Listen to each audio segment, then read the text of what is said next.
अस्सलाम वालेकुम सारे दोस्तों को।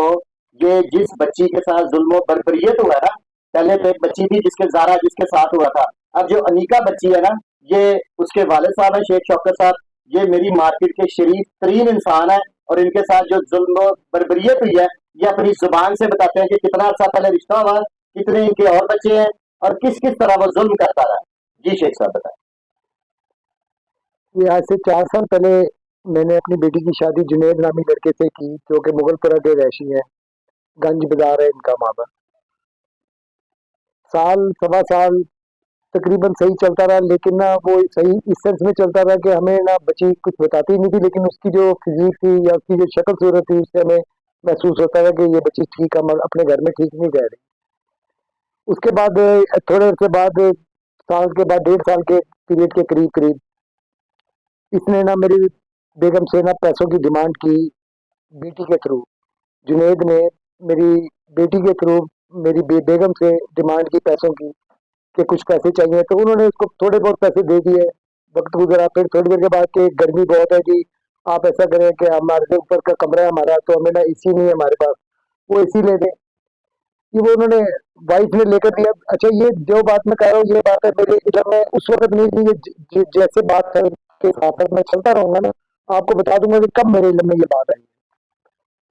बेगम ने मेरी इनको एसी लेकर दे दिया, तो यदि आपके ऊपर बंद करे रहते हैं तो आप ऐसा करें, हमें एलसीडी लेकर दें। वो भी ये चीजें इंस्टॉलमेंट के ऊपर मेरी बेगम ना उनको ले लेकर देती थी। फिर उसके बाद भी कि हमारी क्या नाम ना, बच्चों का दूध नहीं है, पैसा नहीं है, इस तरीके से ना चलते रहे चलते रहे चलते रहे, ये तकरीबन ये 2.5 साल ये सिलसिला मजीद चला। उसके बाद ये हुआ कि मार्च, सॉरी, मई, 5 मई को इन्होंने मुझे फोन किया, जुनैद ने, कि आप ना जरा मुगलपुरा थाने में आना, हमें काम है वहाँ पे कोई, मैं किसी मसले में रुका हुआ फंसा हुआ हूँ यहाँ पर। मैं, क्योंकि जाहिर बात है मेरा दिमाग है, मैं थोड़ी बाइक लेके वहाँ पे पहुंचा, तो वहां पर ये लोग नहीं थे। मुझे मेरे घर से इन बिटवीन फोन आता है, मैं उस वक्त थाने में मौजूद था, कि पापा ये मेरी बड़ी बेटी जो है मदिया, उसने मुझे फोन करके कहा कि पापा ये लोग ना यहाँ पर आए हुए हैं और हमें मार रहे हैं। उसमें कौन कौन मैंने पूछा है, तो जुनैद था उसमें, उसकी वालदा थी, उसकी यही दोनों बहनें थी, और एक लड़का उनके साथ और था। इन्होंने मेरी बेगम को, मेरी बच्ची को ठुड्डों से मारा, बुक्कों से मारा। उसके बाद ना ये लोग वहां से भाग गए। मैंने ये जो वहां पर बातचीत हो रही थी, मैंने जो वहां पे एएसआई था उसको मैंने सुनाई। मैंने कहा ये आवाज सुने, देखे मेरे घर में, मुझे यहाँ बुला के मेरे घर में क्या हो रहा है।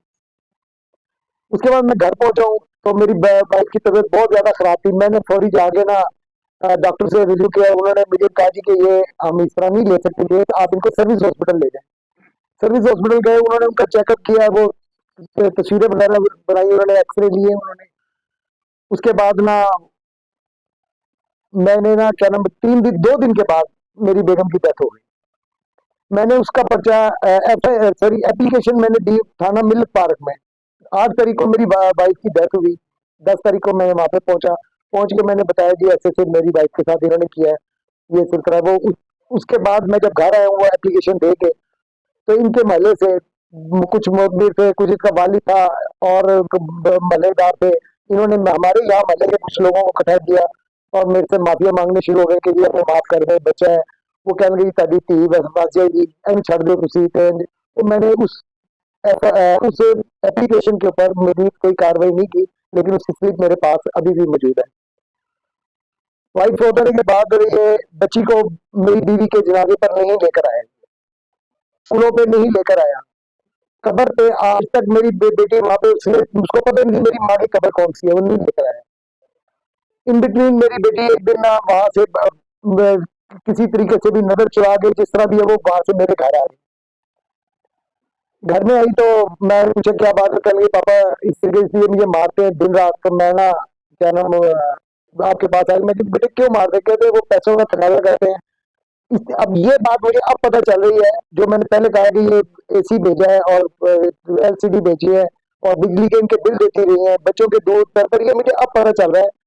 क्योंकि मेरी बेगम मेरे से बाला कर रही है, सारे काम करती रहती है कि बच्ची बसी रहे, इसको कुछ ना कहे वो।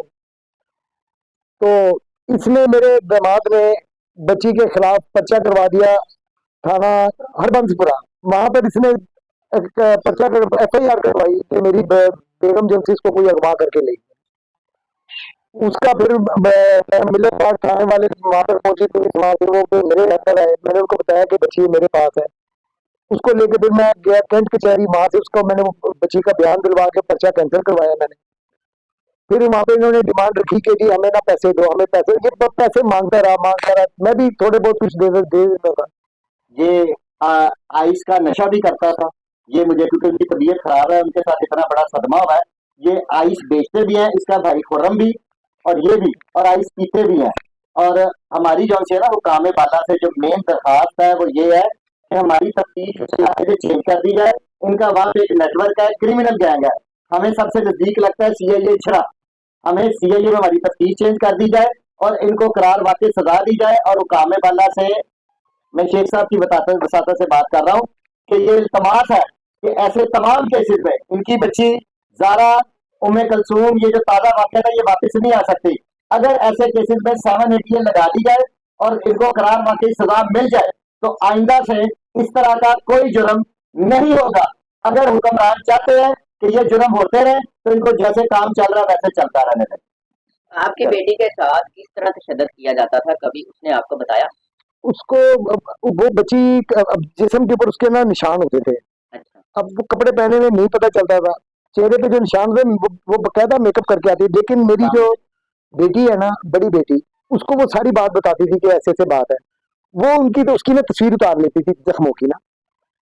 उसके बाद ऐसा हुआ कि ये ना चंद दिन बाद ना मेरे बेटे को इसने फोन करके बुलाया अपने घर, एक ही मेरा बेटा है, कि ना यार आना, बहन को तुम्हें उदास है, तुम्हारा वो पूछ रही है, ये है। वो बेटा मेरा चला गया वहां, इन्होंने उसको बिठा लिया अपने घर में, हम्म। बिठा के कहते हैं कि अपने बाप से कहो कि 1.5 लाख रुपए लेकर आए, 3 मोबाइल हमें चाहिए, एक मुझे चाहिए, एक मेरी माँ को चाहिए और एक मेरे बाप को चाहिए। 3 मोबाइल लेकर आए, और उसके बाद तू यहाँ से जाएगा, तू नहीं जाएगा यहाँ से। अब हमें कैसे पता चलता है कि मेरे बेटे ने माँ से मैसेज किया, एसएमएस किया मेरी बेटी को कि पापा से कहो कि पुलिस लेके यहाँ पर आए इसके अनिका के घर। मैं यहाँ से गया मुगलपुरा थाना, वहां से मैंने पुलिस ली साथ, पुलिस लेके मैं इनके घर गया हूँ। इन्होंने दरवाजे खुले बंद करके ना ऊपर से ना ये गालियां गुलियां देते रहे, पुलिस के सामने ये सारा वाकया हो रहा है। उसके बाद पुलिस ने ना इनसे कहा दरवाजा खोलो, दरवाजा नहीं इन्होंने खोला। एक इनके मोहल्ला का था, उसका नाम है सोहेल, उसने दरवाजा खोला। खोलने के बाद ना वो बाहर आया, जिस वक्त पुलिस ने ना सोहेल को पकड़ लिया। इसके पीछे ही मेरा बेटा भी एकदम ना वहां से उनके घर से बाहर आया, मतलब बागयाब हो गया बेटा ना। तो ये जुनेद ने मेरी बेटी को, जो उसकी बीवी है, उसको कहता है कि इनसे कहो कि मुझे पैसे दो और यहाँ से चले जाओ, और क्या नाम, मेरा घर ना तबाह तबाह करो। ये मुझे वो बेटी मेरी कहने लग पड़ी कि पापा आप यहाँ से चले जाएं, अब मैं बहुत मुश्किल में हूँ, आप चले जाएं यहाँ से, आपकी मेहरबानी, आप चले जाएं। मैं पुलिस को लेकर वापस आ गई। मेरा मेन मकसद ये था कि मैं अपने कम से कम बेटे को तो बचा के लाऊं वहां से। सर, जुनेद जो है, जी, कितने टाइम से आपकी बेटी को तशद्दुद कर रहा था? ये और ढाई आपको साल कब? 2.5 साल से कर रहा था, तशद्दुद करता था ये। अब मुझे नहीं पता होता था कि ये तशद्दुद कर रहा है। मुझे पता चला है ये जब मेरी वाइफ फोत हुई है उसके बाद, क्योंकि वो जो भी डिस्कस करती थी अपनी माँ से करती थी। मुझे वो नहीं, मैं सुबह काम पे आता था, रात को घर चले जाता था, सो जाता था, सुबह उठे फिर काम पे आ गए। वो मेरी बेगम मेरी ऊपर बड़ा बहुत भरती रही है। उनकी कॉमेडियां इन्होंने कहीं डाल ली कि जी हमने वहां से पैसे दे दिए, आपकी कॉमेडियां दे, वो वहां पे भी कॉमेडियां नहीं देती थी। सर, आप बताएं, बेटी ने भी बताया हो कि मेरे साथ किस तरह का तशद्दुद होता है, किस चीज में वो होता है? वो उसका मैं यही बात बताने लगा हूँ, सर, कैमरे में देखें। यही बात मैं बताने लगा हूँ कि जिस वक्त मैं अपने बच्चे को वहां से लेकर आ गया हूँ ना, वो उसने फिर मेरी बेटी के ऊपर तशद्दुद किया जब मेरी बेटी 8 माह के बच्चे से हामला थी। उसका बच्चा उसके पेट में मर गया, हमें नहीं इस चीज का पता। वो उसको प्राइवेट हॉस्पिटल लेकर गया, वहां पे जिस वक्त उसको डॉक्टरों ने वहां पे क्या होता है यूसी ऑपरेशन थिएटर में लेकर गए, तो उन्होंने कहा कि तुम्हारे माँ बाप, तुम्हारा बहन भाई कोई तो होगा। उसने कहा ये नंबर मिला दो, वो नंबर, ये तमाम मेरे पर रिकॉर्डिंग्स मौजूद है। वो डॉक्टर का फोन आया, वो कह गए कि मेरी बेटी के नंबर के ऊपर, क्या आप मदिया बोल रही है? मैं अभी आपको वो सुनवा भी दूंगा, दे भी दूंगा आपको इसको ना। उन्होंने कहा हाँ जी मैं मदिया बोल रही हूँ, अपनी बहन से बात करो। बहन से बात करी, उसने कहा कि मेरा ना बहुत बुरा हाल है, मुझे स्त्रियां लगाई हुई है, मुझे राड गर्म करके लगाए हुए हैं, और मेरा बच्चा जो सा वो इसने ठुडे मार मार के मार दिया मेरा बच्चा। अब डॉक्टर, उसने कहा कि मुझे उसका पता बताओ, हॉस्पिटल कौन सा है, मैं वहां आती हूँ। कि नहीं मैं नहीं बता सकती, मेरे लिए बहुत बुरा हो जाएगा, मैं नहीं बता सकती, मेरे लिए बहुत बुरा हो जाएगा। वो डॉक्टर ने उससे टेलीफोन ले लिया, टेलीफोन लेके कहने लगे तुम कैसे माँ बाप, कैसे बहन भाई हो। ये सारी रिकॉर्डिंग मेरे पास है, मैं आपको ये दूंगा, तफसील दूंगा इसकी पूरी, कि तुमने तुम्हारी बेटी के साथ इतना जुल्म हो रहा है तो तुम उसको, तो वो कह रहे हैं हमें पता नहीं, आप हमें बताएं कि कौन सा हॉस्पिटल है, हम वहां पे आ जाते हैं आपके पास। कि नहीं, हम नहीं बता सकते, हम बड़े डॉक्टर से मशवरा करके, क्योंकि ये पुलिस केस है तो हम इसको बड़े उस हिसाब से देख रहे हैं। हमारा 30 साल हो गए हमें ये हॉस्पिटल चलाते हुए, 30 साल के अंदर कभी हमने ऐसा पेशेंट नहीं देखा तो इसका जिस्म नीलो नील हुआ हुआ है, स्त्रियां लगी हुई, ये डॉक्टर के भी अल्फाज है, और राड लगे हुए हैं इसको। इतने में वो टेलीफोन हमारा बंद हो जाता है। नेक्स्ट डे, सॉरी, उसी दिन रात को कोई तकरीबन 1-1:30 बजे मेरे घर में पुलिस आ जाती है। मेरा बेटा इत्तेफाक से इस्लामाबाद गाड़ी हमारी थी एक, उसकी रजिस्ट्रेशन करवाने के लिए गया हुआ था। पुलिस आ जाती है कि जी, मैं अब रात को 1:30 बजे जिस वक्त गेट खटखटाया, जैसे खटखटाते हैं पुलिस वाले, आप सबको पता है। मैं नीचे उतर के गया, जाके मैंने दरवाजा खोला, वो एकदम ऊपर भागे, गने उनके पास थी। ऊपर जाके उन्होंने कमरों में इधर आधर तलाश करने, मैं क्या भाई हुआ क्या है, हुआ क्या है। वो कहने लगे जी आपके बच्चे ने ना इस तरह ना आप अपनी बहन को मारा है और ना उसका बच्चा जो है ना वो मर गया है। उन्होंने वहां पे FIR कटवाई, उसका उसमें दफा लगाई उन्होंने 338C। नेक्स्ट डे मेरा बेटा आया, मैंने उसकी जमानत करवाई। जमानत करवा के ना फिर ऐसा ऐसा ऐसा ऐसा महल्लेदार सारे इकट्ठे हुए, ये सारे करके ना वहां पे कलीमुल्ला साहब, उनके कुछ चेयरमैन है इलाके के, उन्होंने बुला के ना फिर उन्होंने ना एक स्टाम्प पेपर के ऊपर बच्ची से माफी लिखवा के वो दी, जिससे कि मेरे बच्चे की अबूरी जमानत से कंफर्म जमानत हुई।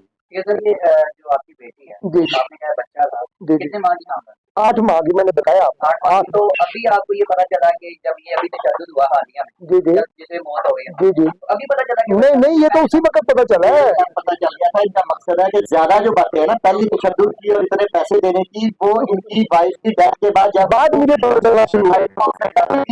उसके बाद इतना नहीं पता लगेगा। अभी पंजाब तरह मारा गया, पंजाब पुलिस ने कहा तक आपको तब भाई इंसाफ पुलिस नहीं दिया आपको। पुलिस का मैं बताता हूँ आपको, पुलिस की ये पोजीशन थी कि ये लोग करते हैं शराब का काम, इसका भाई है, उसका नाम है खुर्रम, और ये जो आइस होती है इसका काम, ये किसी कोई वहां पे कोई इन्फ्लुएंस वाले बंदे हैं जो कि इनको देते हैं, ये आगे सप्लाई करते हैं, बेचते हैं, ठीक है। उनसे इनका कारोबार चलता है। सवाल ये अब आखिर बनता है कि जब से ये वाकया हुआ है, जिस दिन उन्होंने जिंदगी का उड़ाया, ये कब से हुआ और वो बच्चे वाले के दरमियान में कितना वक्त पाया जब बच्चा, ये क्या नाम है, 3 महीने पहले ये बच्चे का सिलसिला हुआ है। तो अब ये कैसे ये तशद्दुद की पूरी कहानी है जो लास्ट टाइम जब ये डेथ हो गई आपकी बेटी। हमें तो ना बच्ची से मिलने देते थे, ना टेलीफोन होते थे। इन बिटवीन मैं 2 दफा पुलिस को लेके इनके घर गया हूँ कि मेरी बच्ची को बाजियाब करवाया जाए। एप्लीकेशन मैंने दी है, मैं दे रहा हूँ एप्लीकेशन 9 तारीख को, ये 12 तारीख को मेरे खिलाफ पर्चा करवा देते हैं। पुलिस उनके साथ इसलिए मिली हुई थी उस वक्त कि पुलिस को ये ना मंथली देते थे। कोई ऐसा भी ऐसे खबर गर्दिश कर रही है कि 2 बेटियां थी और तीसरी बेटी होने पर उसके बच्चा पैदा हुआ तो उसने कहा कि ये मुझे बेटा चाहिए, इस तरह की कोई खबर, कोई इस तरह की आपको नहीं नहीं, मैं गलत बात नहीं करूंगा, मेरे इल्म में ये बात नहीं। अभी मारा किस तरह और आपको इत्तला कैसे हुई? मैं बताता हूँ ना आपको। अब ये हुआ कि क्या नाम ना, ये 1 तारीख की रात 10:15 बजे मुझे मेरी बेटी के नंबर के ऊपर मेरी बेटी का फोन आया, जो कि इसने जुनेद ने करवाया, कि बच्चे घर में भूखे, कुछ भी नहीं है, 1.5 लाख रुपया भेजो। उसने कहा कि भाई मैं 1.5 लाख रुपए, मैं कुछ काम करती हूँ या कोई कारोबार करती हूँ कि मैं तुम्हें मेरे पास नहीं है। ये भी रिकॉर्डिंग मेरे पास मौजूद है। बेटी मेरी ने उसको कहा मैं नहीं कर देती, आप ना पापा से बात करो जो भी करते हैं आप, क्योंकि बेटी को पहले जब वो करती थी ना तो वो माँ आपस में कोई ना कुछ ये करके उनको भेज देती थी। उसने ये कह के बंद कर दिया। उसके बाद मुझे 10:35 सॉरी 10:25 में मेरे मोबाइल से एक फोन आता है। वो कहते हैं भाई आप शौकत जावेद बोल रहे हैं? मैं क्या, हाँ जी। आपने अपनी बेटी को ब्याई हुई है वहां पे मुगलपुरा में? मैं क्या जी ब्याई हुई है। यार आप कैसे माँ बाप हो, वो आपकी बेटी को मार देगा, हम उनके हमसाये बोल रहे हैं और उसकी चीखों पुकार की आवाज हमारे पास आ रही है। तो मैंने ये पता नहीं कितनी मुश्किल से आपका नंबर कहीं से ट्रेस करके तो मैं आपको फोन कर रहा हूँ, हमारा नाम बीच में ना आए। मैंने कहा यार मैं वहां आ रहा हूँ, मैं आपको फोन करूंगा, आप मेरे साथ वहां पे, मतलब मैं मेरे साथ हो जाएंगे, जरा 1 से 2 हो जाएंगे हम। कि नहीं जी आपने आप फोन भी करेंगे तो हम फोन उठाएंगे, लेकिन वो नंबर मेरे पास मौजूद है इस वक्त। फौरी मैं और मेरा भाई हम घर से ऐसे ही एकदम उठ के भाग गए। हम एकदम चले गए वहां पे। वहां गए, दरवाजा नॉक करते रहे, उन्होंने दरवाजा नहीं खोला। एक बच्चा छोटा सा था, उसने कुछ 10-15 मिनट के बाद दरवाजा खोला है, मैं भाग के ऊपर गया हूँ।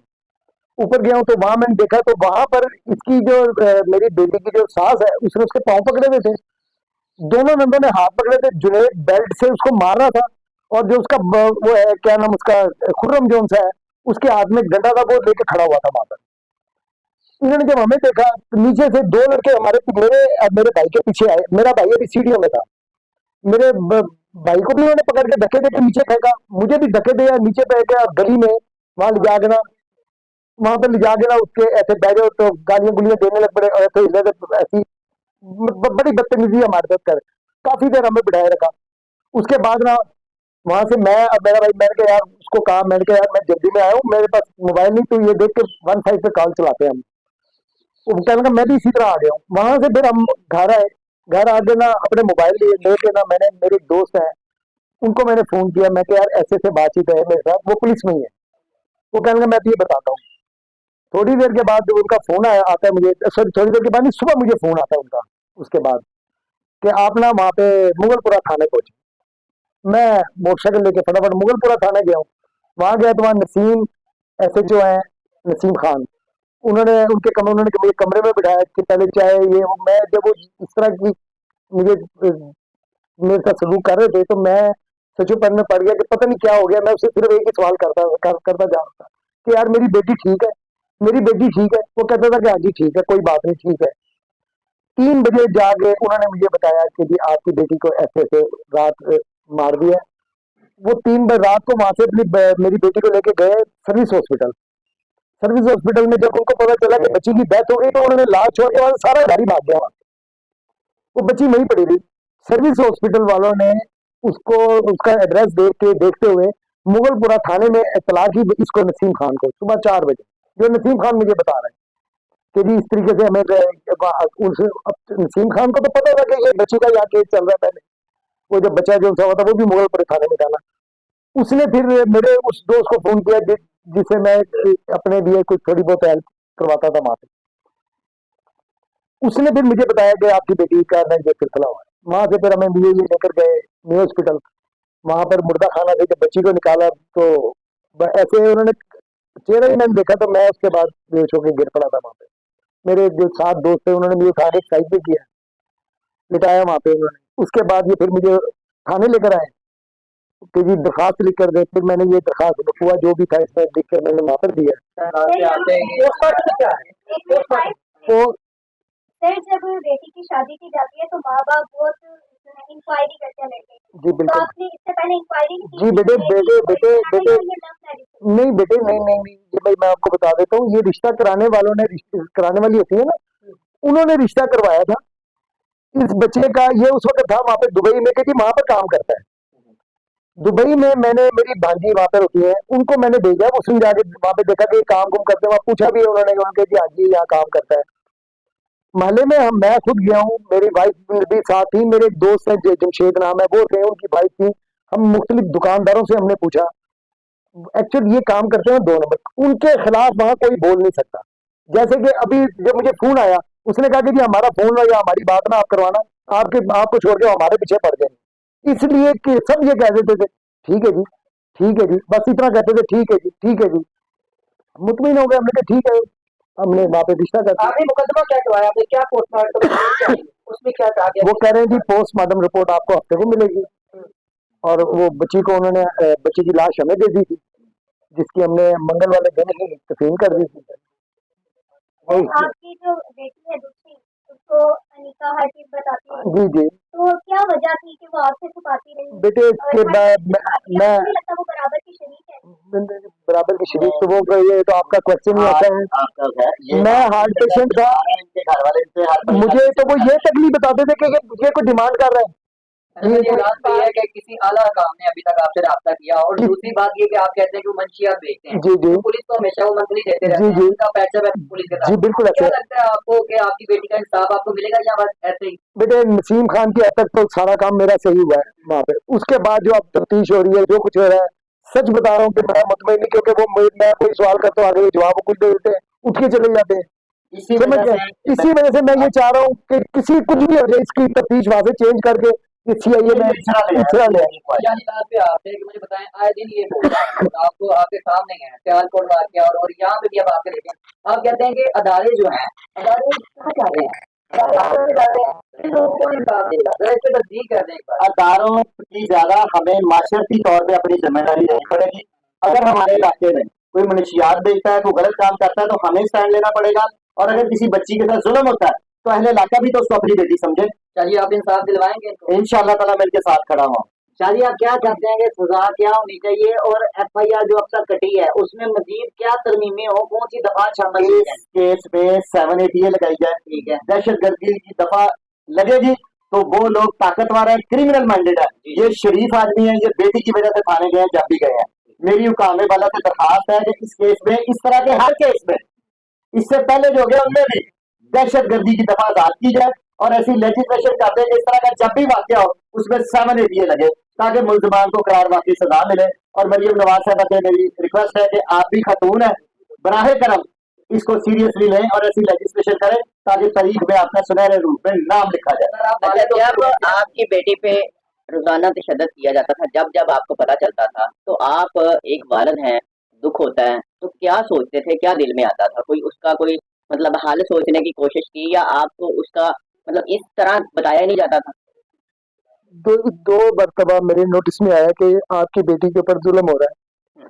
दोनों मरतबा मैं थाना मुगलपुरा की पुलिस लेकर, एक दफा जेंट्स पुलिस गई है मेरे साथ, उन्होंने मुझे नीचे नीचे ही खड़ा कर देते थे, मुझे ऊपर नहीं लेके जाते थे उनके घर में। पुलिस वाले ऊपर से आगे नीचे, और जी बड़ी देख ले कि वो ना ताड़ी थी उथे गई, गुजरा वाले गई, चलो जी वापस आ गए।